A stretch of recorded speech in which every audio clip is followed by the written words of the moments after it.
What should leaders be thinking about at this point in time? A lot, I suppose, basically is really the very high level answer. And we could just leave it there. But if we dig into it, when we have a look at where the world is today, there is just so much going on. So if we sort of start from a really high level, the vast majority of leaders basically within the boardroom, firstly, they're dealing with a huge amount of uncertainty. That's a given. We've seen that really over the past decade and more. That's not going away. And actually, that's not only just increasing, but actually it's accelerating that level of uncertainty. But some of the stats that I've seen is when you have conversations with, say, companies like McKinsey, increasingly, some of the stats that stand out to me is that 55% of what happens to an organization now is not under the direct control of the CEO. Now, that means that the CEO, the captain of the ship, is no longer actually in charge of really steering that ship, is not the majority sort of, shall we say, shareholder or stakeholder steering that ship's course.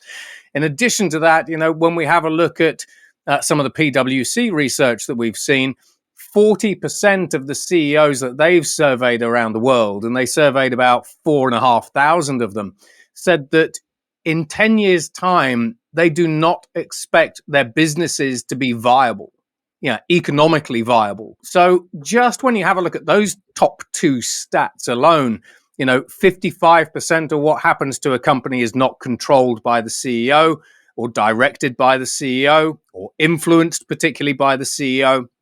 And 40% of CEOs believe that their businesses will essentially, realistically, if you swap out the words economically unviable for going bust, that's that's the undiplomatic term. Let's face it.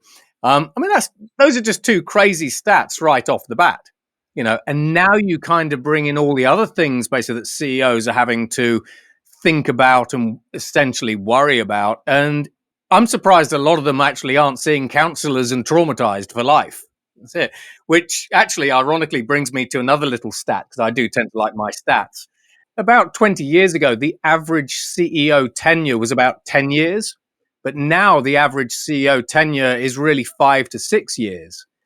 So when we talk about what leaders are actually having to put up with, increasingly, we could actually argue that as the world gets more uncertain, as it gets more complex, as we look towards a multipolar world, a bipolar world, a world that is splitting along so many different lines, it's crazy. CEOs, are they actually really coping? Because if the tenure has halved, then are they genuinely coping? And when you have a look at the stats, maybe not.